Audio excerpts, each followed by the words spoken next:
বান্দরবানের থানচিতে মিয়ানমারের সীমান্তবর্তী দুর্গম এলাকার ২১টি পাড়ার ২,০০০-এর বেশি বাসিন্দা খাদ্য সংকটে আছেন।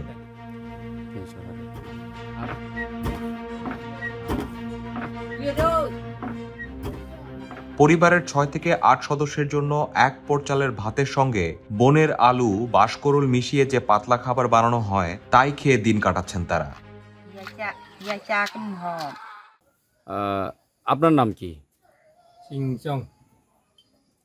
আচ্ছা, আপনার এটা পাড়া নাম কি? পাঞ্জেরি। পাঞ্জেরি। আচ্ছা, আমি শুনছিলাম যে আপনাদের খাদ্য সমস্যা আছে। আপনি একটু বলেন তো আপনার পরিবারে কয়জন আছেন? 12 জন। আপনারা কি খাদ্য পান নিয়মিত? মানে চাউলের সমস্যা শুনছি, এটা কীরকম একটু বলেন তো আমাকে। ধান টান ফাঁকে নাই, এই জল বেশি হয়েছে, এই খাওয়ার দিন মাঝে 2 বার খাইছে। সরকার থেকে তো কিভাবে সেটাই তো আমরা জানতে পারি না, এবং সহযোগিতা দিলে তো ভালো হবে। জমির নতুন ধান আসার আগ পর্যন্ত এ খাবার খেয়ে কোনো মতে বেঁচে থাকার প্রাণপণ লড়াই চালিয়ে যেতে হচ্ছে দুর্গম এলাকার এই মানুষদের।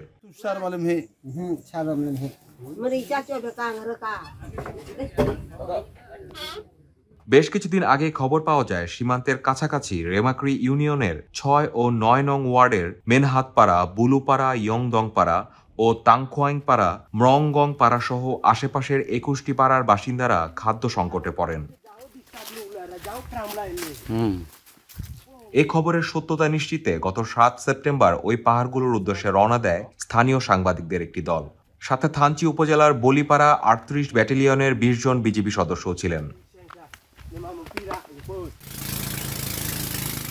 সরজমিনে দেখা যায় থানচি উপজেলা সদর থেকে প্রায় ২০০ কিলোমিটার দূরে সাঙ্গো নদীর উৎপত্তি স্থলের কাছাকাছি মিয়ানমার সীমান্তবর্তী দুর্গম এলাকার প্রায় ৬৪টি পরিবারের বসবাস।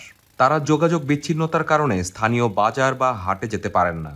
এসব দুর্গম এলাকার ১৩টি গ্রামের শিশু, বৃদ্ধ সহ ৫ শতাধিক মানুষেরা খাবারের জন্য রীতিমতো যুদ্ধ করে চলেছেন গত ২.৫ মাস ধরে। খাওয়া বা প্রচারের পরে ওনারা আসছে, কি কি দিয়ে গেছে? এটা তো অনেক ওষুধ আনিয়ে ৩-৪ বস্তা, এবার ক্যাম্পে তুন 2 বস্তা বাড়াইয়ে, তাহলে আমার তুন সব দিছে। এটা তাইখই পাড়া, পাঞ্জির পাড়া, সব পাড়া প্রত্যেক পাড়া দিছে। আমার মেহাপাড়া দিছে, রূপাড়া দিছে। এরা ক্যাম্পে তুন 2 বস্তা আমার বাড়াই দিয়ে, 4 বস্তা আনিয়ে ক্যাম্পে তো 2 বস্তা দিয়ে আমার নিজে বাড়াইয়ে ওদের কাছ থেকে 10 কেজি দিয়ে দিয়েছি পুরো। জানতে চাইলে থানচির উপজেলা নির্বাহী কর্মকর্তা মোহাম্মদ মামুন দ্য ডেইলি স্টারকে বলেন, রেমাক্রি ইউনিয়নে দুর্গম এলাকায় 2 মেট্রিক টন জরুরি খাদ্য সামগ্রী পাঠিয়েছেন তারা। এছাড়া বিভিন্ন বিশ্ববিদ্যালয়ের ছাত্র সংগঠনের মাধ্যমেও 4 মেট্রিক টন খাদ্যসহ নিত্য প্রয়োজনীয় জিনিসপত্র পাঠানো হয়েছে। জেলা প্রশাসক শাহ মোজাহিদ উদ্দিন বলেন, ইতোমধ্যে থানচির ইউএনওকে সব ধরনের সহযোগিতা দিয়ে ব্যবস্থা নিতে বলেছেন।